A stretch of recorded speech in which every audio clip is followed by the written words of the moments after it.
Hello, my friends, and welcome back to another exciting Beyond preview. I'm Alyssa Marino, joined, as always, by my dear pal, my good friend, the fabulous Sam Leterna, and we're here to break down some of the action that you can expect to be seeing at Beyond's Perfection or Vanity this Sunday. First of all, overall, this is unreal, the matches that are on this card. Sam, just you could really start anywhere, but where would you like to start in this breakdown? Ooh, I want to come in hot for this one. I Let's go. am so excited for Ryan Clancy versus Zack Sabre Jr., the returning Zack Sabre Jr. We haven't seen him in years in a Beyond Wrestling ring. He has gone on since then to be a part of WWE, to then return to New Japan, and he will be holding that New Japan Strong television title going into a match with Ryan Clancy. Ryan Clancy is in for the fight of his life. He's been training 5 years for this. I'm so happy for him for this opportunity. This is a really cool opportunity for Ryan Clancy. I really figure this as kind of the hunger versus experience, because there's no Yes. knocking the experience, the world travels, the championship, the pedigree of Zack Sabre Jr. He's a technical mastermind, has insane striking distance, has sat under some of the greatest learning trees. There's no doubt about it. But I would say, as of recently, Ryan Clancy's kind of holding almost a home field advantage in Worcester. But Yeah. honestly, when Zack Sabre Jr.'s name was announced, I feel like all of the reserved seats for this Sunday just went bye. Like, Yes, I everyone felt was so the air, excited. the proverbial air, leave the Twitter realm when it was announced. I swear. It was such a shock. Yeah, And then to see that Clancy was against him, it makes so much sense. It's what we needed. A it truly wrestling is. dream match. It really, really is. And honestly, like I said, we could start anywhere on this card. But we mentioned the television championship that Zack Sabre Jr. holds. Let's take it Mhm. over to more title action, because we have then the Yes. the inaugural IWTV Tag Team Champions. Violence is Forever Ugh, are defending their those titles guys. against Miracle Generation. Now, Sam, uh, Nah.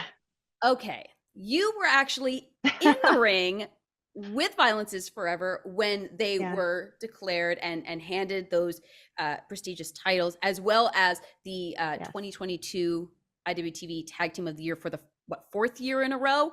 And Fourth folks in year. Worcester did not take to them too kindly. No, I mean, let's really think about it. The way that they went about winning those titles, essentially putting Kylon in a two-on-one battle after unforeseen circumstances put Dustin out of the match, a match that both of those boys had worked for the last year. Of the hometown crowd, Worcester, not going to go behind Violence is Forever. Obviously, Miracle Gens are our hometown boys, and no less unsportsmanlike behavior. I think that Violence is Forever is going to be greeted to jeers like we have not seen in quite some time in the White Eagle. And that's the key, is sportsmanlike manner, because we saw how they preyed upon the injury that Dustin Flash Waller suffered in the final moments of the semifinal bout between Miracle Gen and Culture Inc. And they really preyed upon that. They made matters so much worse. They forced Kylon King into the situation. And Dom and Kevin are so strong as competitors. There's a reason that they've now been four-time IWTV Tag Team of the Yes. Year. There's a reason that they are draped in gold. And not all of the time is the reason that they took shortcuts. They're a great team, and I hope that we see a clean, no nonsense bout between these two for those prestigious championships. It is how it should be. And you're right, they hold five titles, five tag team Yeah. titles throughout the country right now.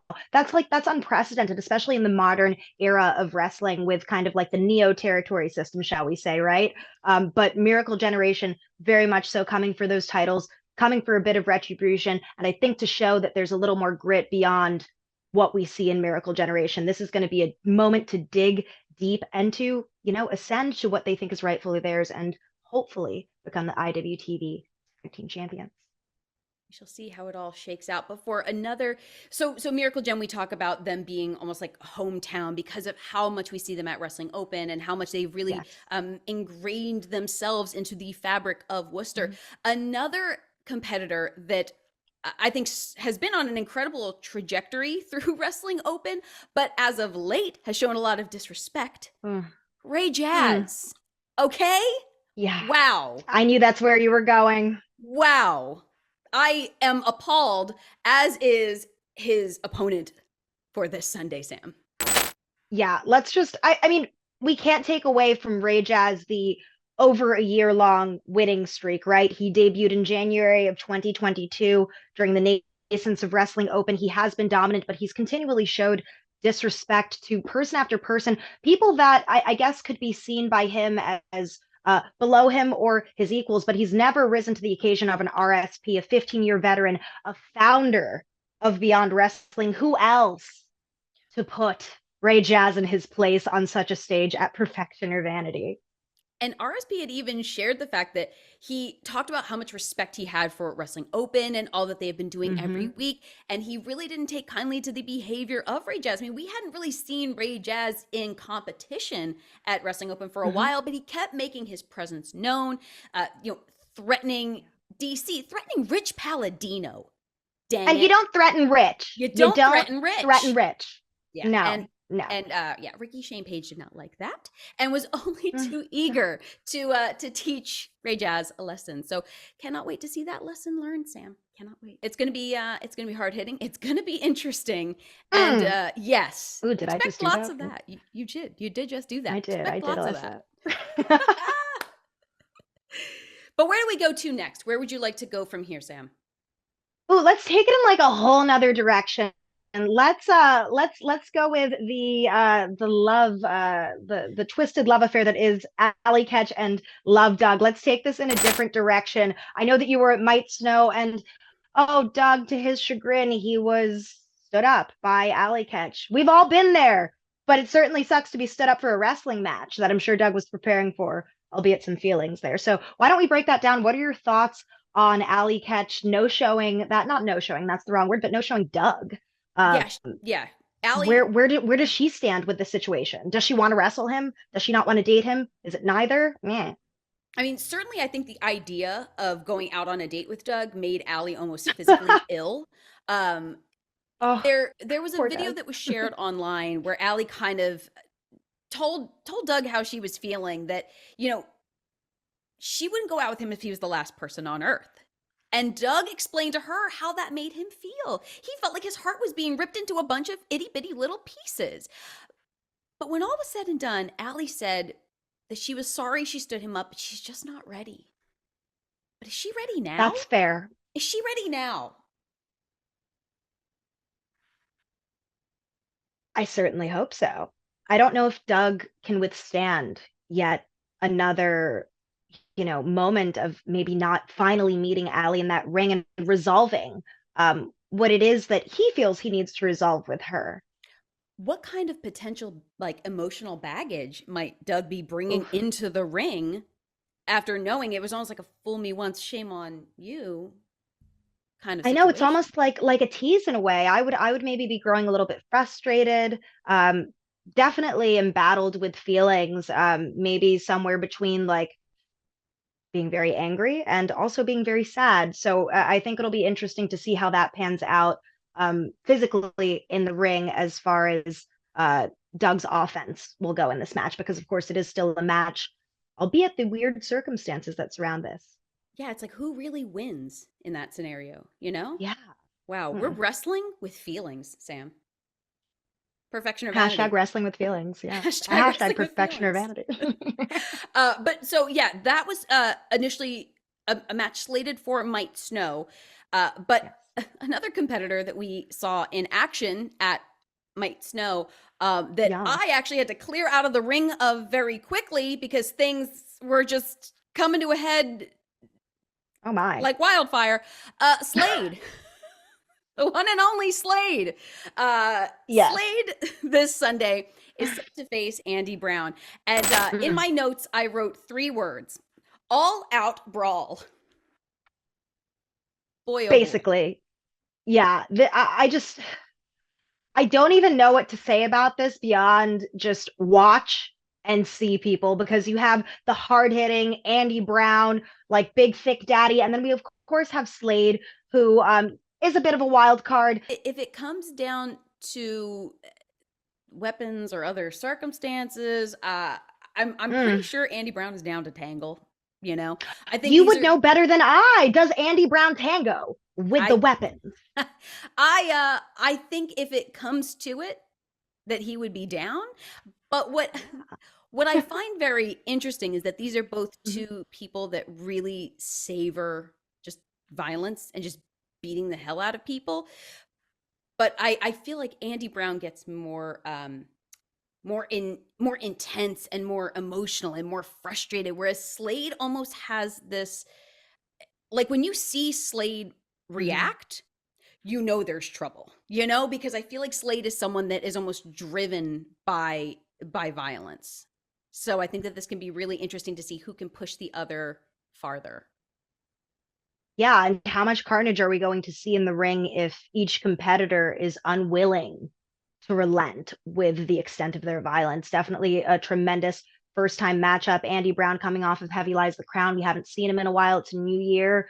What does he want to show? First time back in, the Beyond Wrestling Open universe for 2023, and Slade coming off a win against CPA. Feeling confident. Let's see if that confidence works in his favor.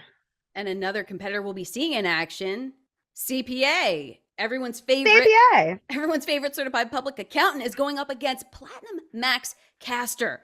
Oh So my. yeah, you got the former Yeah, AEW tag team champ Max Caster. He's coming back to Beyond. Uh, he Most is. recently that we saw him in the ring at Beyond was in a victory over JD Drake at Heavy Lies the Yeah. Crown. But that was only a few short months after losing like 20K to Ichiban over the summer. But correct me if I'm wrong, because I feel like when Hmm. Max Caster over the summer was doing those beat the clock challenges, he actually defeated CPA in one of those beat the clock challenges. I believe it was back in July. So this is kind of You know, kind maybe of full circle moment, a moment of, if anything, redemption perhaps for CPA to prove himself against a fellow Creative Pro trainee, against someone that, he has directly come up with, but also I think that CPA has had a really awesome steam over the last couple of months, getting some of the best matches of his life. So in all, I know that CPA, everyone loves, let's take off two shirts, and we all cheer for that. We love CPA, but I think that CPA is really on a roll right now, and he wants to capitalize in a more serious way with Max Caster on Sunday. This is another match that I think could be a proving ground, and I think he might tackle Caster the way he tackles his accounts. Oh, heck yes. And you know what? A Yes, new fiscal year. So this is the time to get the exactly. books in order. It really is. Hmm. And yeah, you said coming off of some of the best matches of his career. I mean, recently just held his own against Jay Lethal. Like there are Hmm. some really huge opportunities that have come the way of CPA. So this will be a great way to kind of keep that momentum and keep that trajectory going for him. In Hmm. the coming months. We're wrapping up February already. Like when did that I happen? know. Ooh. The year is already escaping us with many good shows and good matches. We're fortunate, and so are the fans. We really are. But and now, Yes. as we are rounding out things for our preview, we talked about the end of the year, and one of the things that Hmm. stood out to me at the end of last year was that absolute insanity at the last stand in steel cage warfare. One of the Ooh, teams that we saw there was none other than the main event with Pedro Donez. But this Sunday, yeah. they are going to be taking on Above the Rest. How do we break this one down? Because I know that you know the main event very Huh. well. What do you feel like has changed about them as a team under, I don't know, what do you call it, the tutelage, the advisement of Pedro Donez? Yeah, I think that main event had felt slighted for many months, unseen, unheard, unappreciated. And so they chose to align with Pedro, someone that, kind of commands a ring and commands the back, no matter whether you like him or hate him. He is the shot caller. And to an extent or another, Pedro Donez does command respect. And I think that main event aligning with him, since they've done that, they really have earned the respect, I think, of a lot of fellow wrestlers and the fans. Steel Cage Warfare, a perfect example. That match just was such a proving ground for so many people that have helped build wrestling open. But in the same token, while main event has been a part of Open since the beginning for the most part, above the rest, they've come in as dark horses, right? The last couple of months, they've kind of exploded onto a lot of the indies in the Northeast. And I know that Above the Rest has been scratching and clawing for years for these kinds of opportunities. And I don't think they're going to let it slip by them this Sunday. One of the best New York tag teams against another New York tag team that is very much so on the up and up. Both guys all four have been working in tandem as teams for years. So it's going to be competitive. It's going to be aggressive. And I think the stylistic differences too between, like, say, a Tristan Ty and a Jay Lyon is going to give the fans what they want to see. Sorry for the rant, but I got into that one, Alyssa.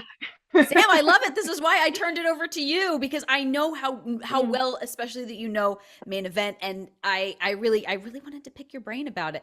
But thank you, darling. of course. And I just feel like uh, obviously we know main event have been on an absolute tear throughout Oh yes. Worcester over the course of Beyond and Wrestling Open. But I feel like Above the Rest is a force to be reckoned with. They were recently went toes to toes with Yokai in a Lucha Rules tag team Oof. match over at Might Snow. That was absolute madness. Bonkers. Yeah. Yeah, go watch that back on IWTV because that was a hell of a lot of fun. And Ty and Sky were victorious. Do you feel like that gives them even more fuel going into Perfection or Vanity?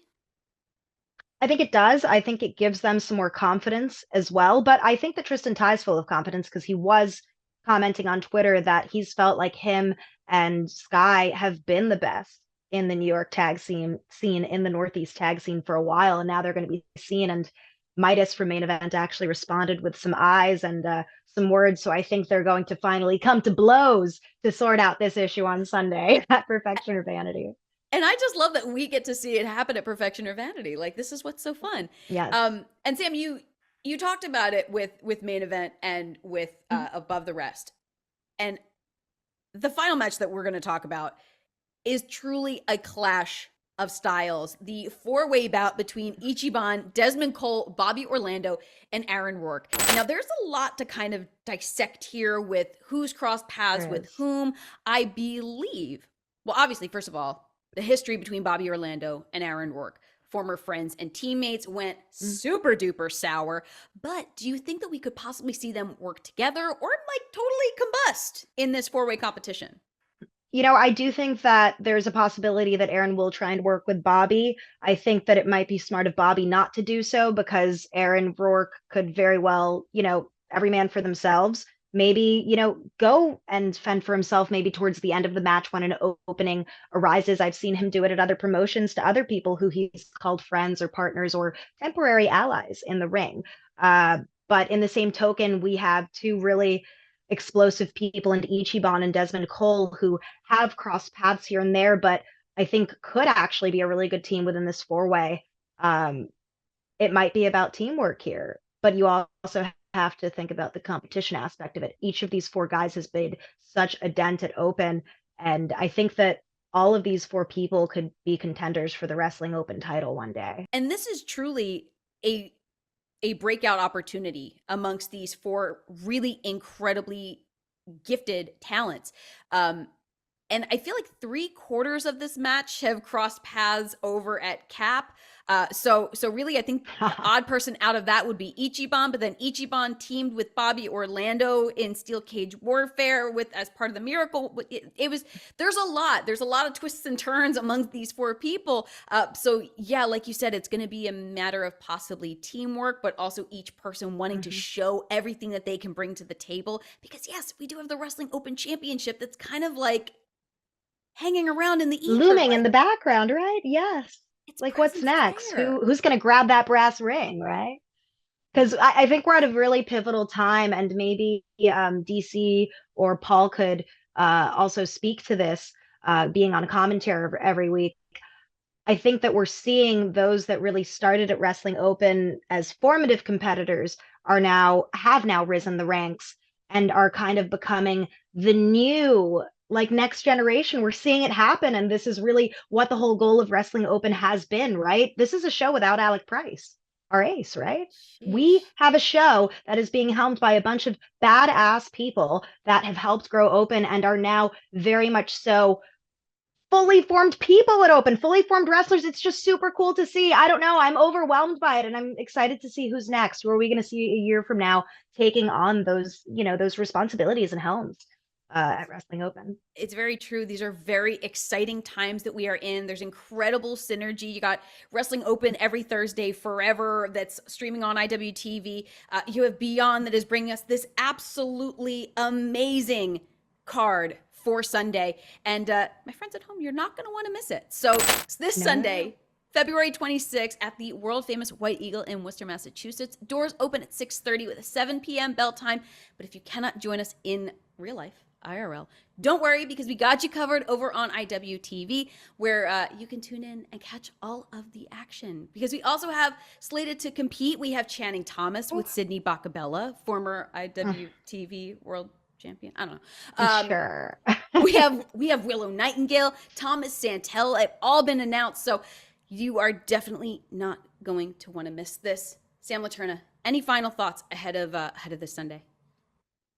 No final thoughts. I think independent wrestling's in a great place. I think IWTV is in an awesome spot, and it's a really awesome Sunday of wrestling. Catch ETU at 3 p.m. earlier in the day if you really want to get a head start. There's going to be a lot of people who compete at Wrestling Open competing at ETU. So yeah, just make it a whole day of supporting independent wrestling, guys. 7 p.m. Sunday, Beyond Perfection or Vanity. Treat yourself to all of the professional wrestling. It is a wonderful time to be part of this world, and we will see you on Sunday. For Sam Laterna, I'm Alyssa Marino, and we will see you very soon.